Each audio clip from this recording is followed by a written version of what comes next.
Welcome to the Unmuted podcast. My name is Jeff. I'm the host of the podcast, also the founder of ScaleHR, SocialHRCamp, and a whole bunch of other stuff. We do a lot of different things with AI, HR tech globally, and all of our events as well. So this podcast here is all about the world of work, HR tech, HR, AI, employment, you name it, anything to do with the space. And so all of our guests are expert practitioners, leaders, and various parts of the HR realm. And so this was a really interesting topic. I know I always say that this is interesting, but this one here is called AI and Workplace Investigations, Finding the Right Balance. And so obviously I think we're going to take a Canadian point of view on it, and maybe even sort of narrowing down further on Ontario, but I'll let our guests tell me what's what. And so obviously, I've been an HR leader for many years. I don't practice HR currently, but when I first started my career, I was really heavy into the labor relations and the employee investigation side of things. I've got some pretty cool stories I'm not going to share now, but maybe I'll do another episode on it. But it's not easy. Doing actual investigation is hard work. And now, before we bring in Ashley Brown, I just want to make just a couple of points here about this topic. And so obviously, as I've said a million times, I'm sounding like a broken record, but AI is changing every aspect of HR, and workplace investigations are no exception. From getting evidence together, drafting report, to identifying patterns, streamlining admin work, AI offers opportunity to make investigations more efficient and consistent. Okay? That's the first point. The second point is really think about it. Workplace investigations are actually about people. To do them, they require things like trust, credibility, fairness, and sound judgment, obviously. As AI becomes more capable and the challenges like fabricated evidence and deepfakes become more common, which all of us have talked about, HR leaders need to understand not only where AI can help, but also where human judgment must remain at the center and core of the process. I've talked about that many times in different contexts. So this is really what we're going to be talking about today with our guest, Ashley Brown, who I think a lot of you in the greater Kitchener-Waterloo area and beyond know quite well. And so, Ashley, I just want to welcome you to the Unmuted podcast. Thanks so much, Jeff. It's always nice to have a chance to chat with you. So I appreciate the opportunity to be here and to delve into the world of AI and workplace investigations. Absolutely. And so we've been trying to get you onto the podcast for some time now. And so after some light coercive tact, we're finally here. And so obviously recently you spoke at SocialHRCamp, Kitchener-Waterloo, and you talked about this topic. So we led a session on it, and I thought it was really good because it was concerning, interesting, all of the above, all of the emotions in the fields. But before we dive into our topic and our question, can you tell us a bit about what you do? Yeah, fair enough. So I am a partner at the law firm Filion, Thorup, Angeletti, which is a mouthful. We call ourselves Filion for short. I work out of our firm's Kitchener-Waterloo office, as well as our Toronto office. Our firm specializes in management side labor and employment law. So I advise and represent employer clients on a full spectrum of workplace issues. So anything from wrongful dismissals, labor disputes, occupational health and safety matters, human rights and accommodation issues. And then I also conduct workplace investigations independently as part of my practice, as well as advise and support employer clients as they conduct their own internal workplace investigation processes. So thank you for that. I just want to ask just a question about that. And obviously, the work that you and your firm do are very, very important. So have you seen a shift in the kinds of work that you've been doing over the last maybe 5 years? I mean, it's largely the same sort of stuff, but I think we all probably noted a shift caused by the pandemic insofar as it changed the way that we see and interact with each other, right? It fundamentally altered how we interact with one another. And I think that we see that sort of ripple effect into the number of complaints that employers are receiving in HR professionals, HR departments. There has been a bombardment, I would say, of harassment type concerns, allegations and issues coming forward, or inappropriate conduct, allegations of such conduct happening in workplaces. And so I think HR professionals are being called upon with greater frequency, perhaps post-COVID, to try to help employees navigate those interpersonal issues that may or may not have been caused by that weird flux in time. Yeah. I'm going to kind of guess that that was the general trend. Okay, so let's get into our topic. And so the topic is obviously AI and a workplace investigation.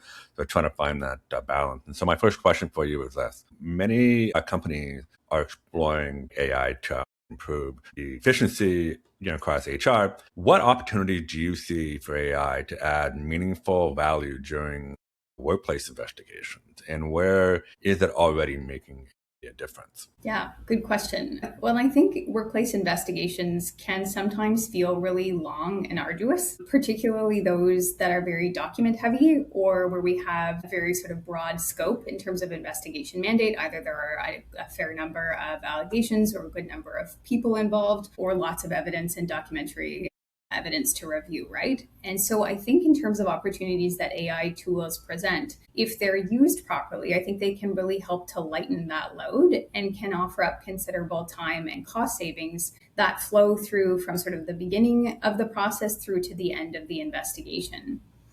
And so like if we look at the front end of the process, AI tools can be used to assist with interview planning and ultimately facilitation as well. Like, for example, AI tools can be used to help prepare a solid investigation plan. So helping the investigator create a list of people that they might need to interview, documents that they're going to need to gather, evidence that needs to be reviewed and analyzed. And so it can really be a helpful organizational aid to keep investigators like on that right track, right?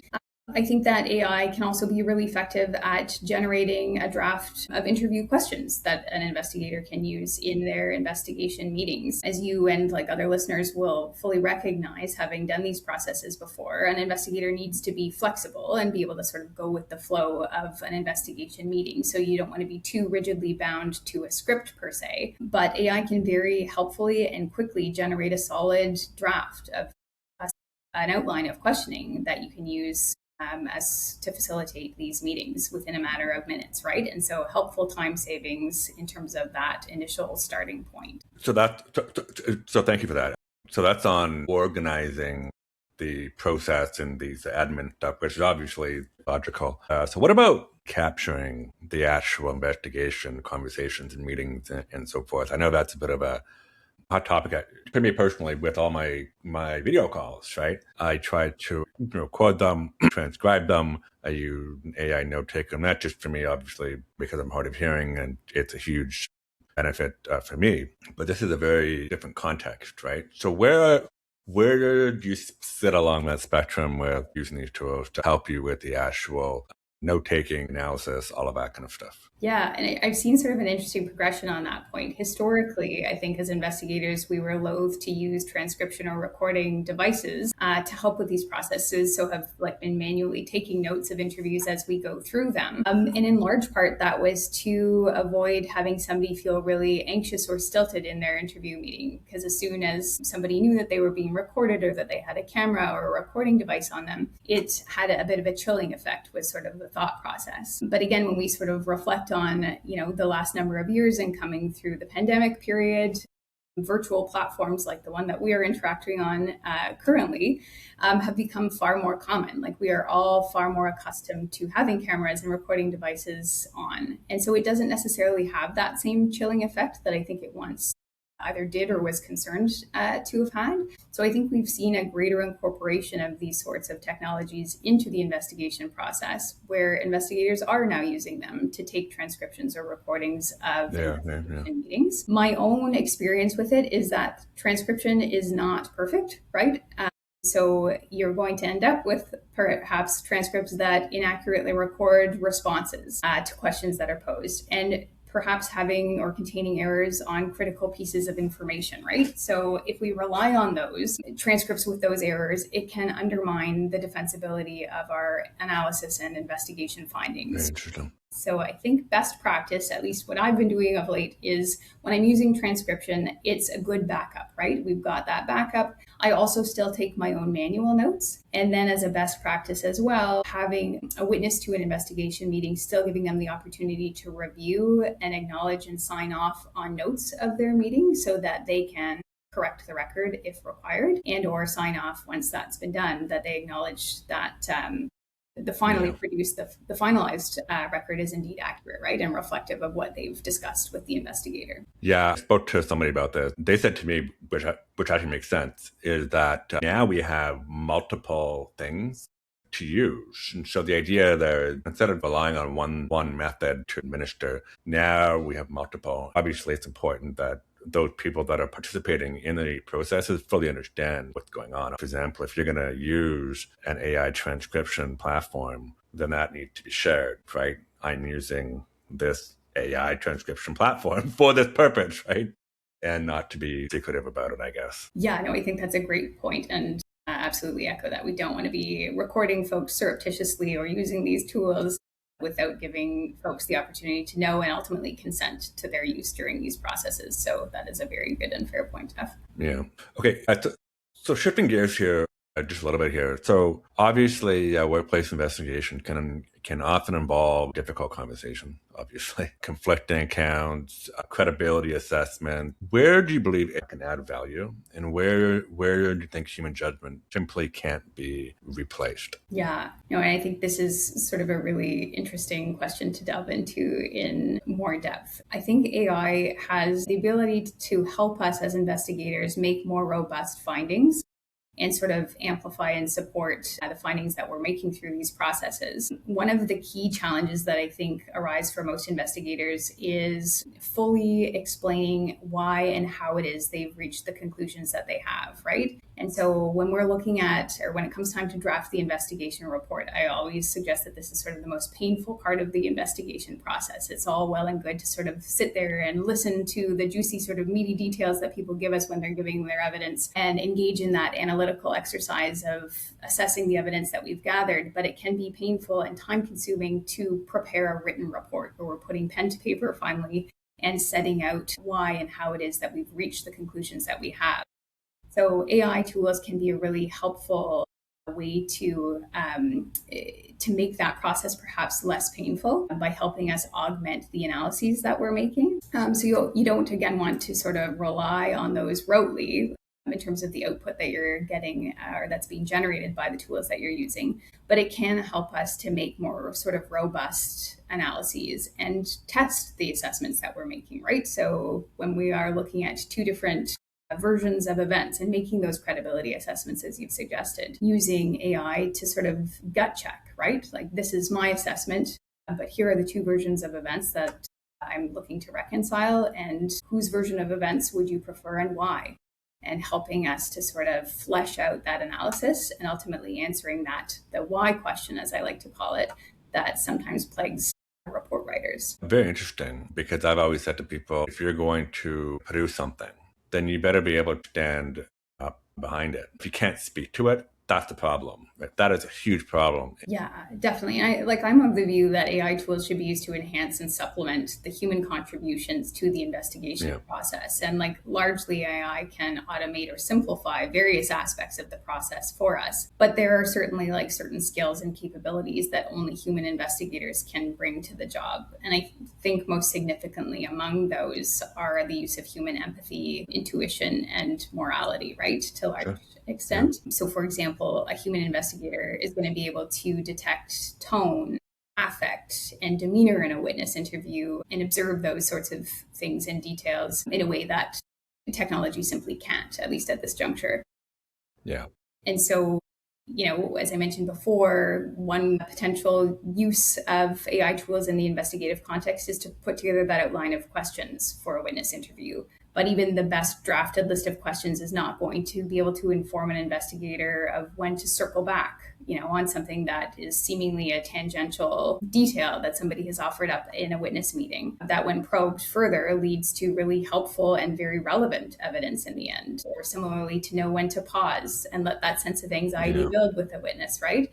And they ultimately end up saying more than they might have otherwise, because the human sort of intuition kicks in for the investigator. And so effective questioning techniques require that sort of active listening component and a sense of judgment. and timing that I think only humans can bring to bear. And I think it's also worth noting sort of at this juncture too, that as empathetic and trauma-informed investigators, there are interview techniques that only humans can sort of implement effectively on that front as well. So, building rapport with an anxious or hysterical witness, that requires human empathy and connection in order to be done effectively. That, again, even the best generated list of questions or script or outline isn't going to be able to achieve.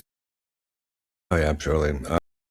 So this is to shift gears, because obviously one of the big worries right now for a lot of HR leaders is things like privacy, bias, transcription error. You mentioned that, and also deepfake evidence. So when we were talking about this a few weeks ago, you mentioned that you've come across evidence that was completely fabricated, which I found hard to believe, but probably true, right? So what should HR leaders be thinking about today to prepare for these emerging risks? Yeah, well, I like the deepfake evidence component of it. I find so intriguing and fascinating, right? Like it's an age-old issue. Like we've always encountered that there's sort of fake or synthetic evidence that's being proffered up in these processes. But the ready availability of AI tools makes it far easier to produce, and I think ultimately harder for investigators to detect.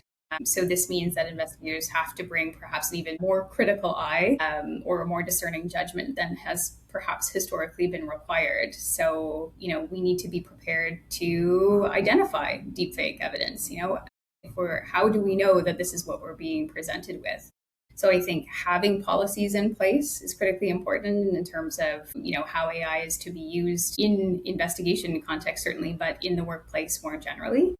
And then I think for organizations that are leading these sorts of processes internally, ensuring that HR professionals are equipped with training and knowledge to be able to use the tools to their advantage, but also be able to identify more readily deepfake evidence and other sort of nefarious, intentions from interviewees as they're going through that process. So yeah, having that training and know-how as to, how do we identify these issues going forward is going to be critically important. So there are tools out there today that are used for things like hiring, skills assessment, those types of things that can actually detect cheating and fake anything. Do they have tools out there now to help people like yourself with things like investigation to catch fake evidence or fake anything? Is that possible?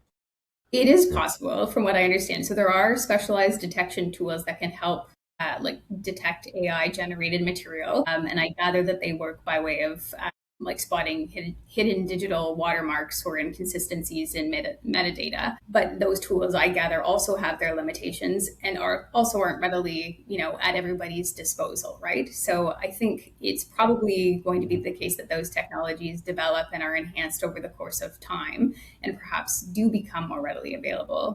But until then, I think we as investigators have to be able to, sort of manually detect, or at least have those spidey senses go off to say, hey, this doesn't look right. We're assessing timestamps or messages to ensure that they're consistent or identifying inconsistencies. Assessing and looking for visual anomalies in photographic or video evidence. Is there unnatural blurring or lighting shifts that we're detecting here? Does a video jump slightly or contain other seemingly impossible movements? Audio clips, do they sound robotic or too metronomic? Those are the sorts of things that we're now looking at more critically than I think perhaps we ever did in the past. Someone shared with me about 2 weeks ago, actually, I was talking to somebody. They asked me if I could take a look at something. I said, sure, why not? So they sent me their document, and it's a couple pages long, but in it, all of the private stuff was blurred out. But they wanted me to take a look at these 4 emails, and if I could see the differences in between them. Okay, great. So I was reading them. They're not long, they're short. But I noticed that the 4th one was quite a bit different than the first 3. Not in topic, but in how they structured email. Because when you use AI, there's an over-reliance on the output. It has like long hashtags, a quotation mark, skipped lines, all of that kind of stuff. And I said, yeah, the 4th one is fake. And he said, how did you know? I said, well, it's obvious because the first 3 were just 1 paragraph each, like full paragraphs, right? And the 4th one was just like line by line skip, plus you use like long hashtags. I asked the person, are these emails from the same person? And they said, yes. So I said, yeah, well, I mean, it's obvious, right? So just cued like that with a long hashtag, which people are starting to catch on to. But it's really interesting. So sometimes you're guided and normally right when you read something. So looking ahead, obviously, the growth of AI is changing every day. And so it's going to get better and better and stronger and stronger. And so how do you see the relationship between AI and workplace investigation evolving over the next few years? And so what advice would you give HR leaders who want to embrace the responsibility, which is all of us, while maintaining trust, fairness, and confidence in the investigation process? Yeah. So that's a worded question, but yeah.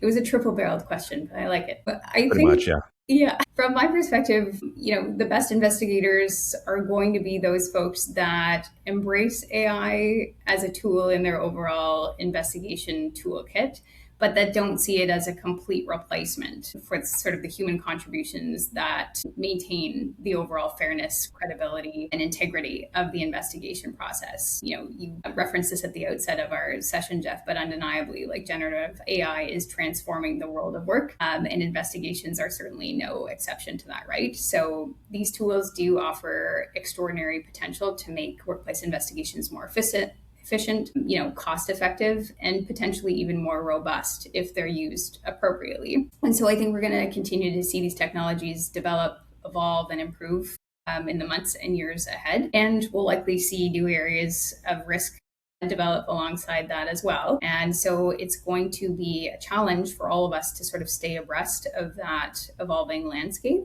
and to think proactively. I think that's our biggest sort of challenge and calling as investigators, is to think proactively about how to incorporate, my legs are turning off, how to incorporate.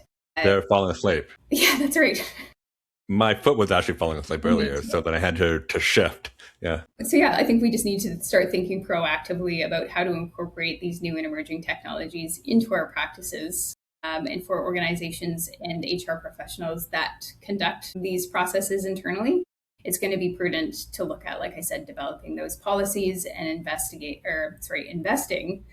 training, and building that internal know-how and knowledge. So before we get to our last question, I have another follow-up question, and I don't know how you are going to take this, but do you know of any situation where the employer fabricated evidence using AI? I have not encountered that situation personally. I was curious about it. Just curious. Yeah. Yeah. I have not personally encountered that situation, but it could happen. It is plausible. Yeah.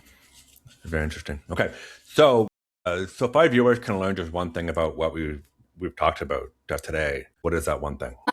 I think the one thing is that, and I say this from my own perspective, like, as much as I love workplace investigations, they allow us to delve into the wild, wacky, wonderful, and fascinating things that we as humans do. I also really appreciate, in my role as counsel and as an independent investigator, that they can be incredibly disruptive processes to the workplace context, right? Like, they can be very time consuming, very costly, and very taxing. Like, they take a significant toll on the HR professionals that are charged with leading these processes. So I think a key takeaway is that AI tools, when used ethically and effectively, can really build efficiencies and cost savings into these processes that can make them easier and smoother to navigate for all parties involved. So for listeners today, if you've not yet experimented with using AI tools in your investigative processes, like, I would encourage you to do that and begin exploring the various ways in which you may be able to do so, while also being live to some of the risks that both you and I have mentioned today, Jeff. I mean, that's excellent advice. So thank you for being here, Ashley Brown. It's always good to talk to you. So once again, this is the Unmuted Podcast. I'm Jeff, your host, and we talk about all things HR tech, world of work, AI, leadership, and all of our guests are HR practitioners and leaders or experts in different fields of the spectrum. So once again, thank you. And for our viewers, the episode will live on our website at ScaleHR.com, also on YouTube as well. And for the very first time, we are now on Spotify for podcasts. So we're on Spotify, and so I'm going to share the news with the world, but we are on Spotify. So Ashley, thanks for being here. Thanks so much for having me, Jeff. My pleasure.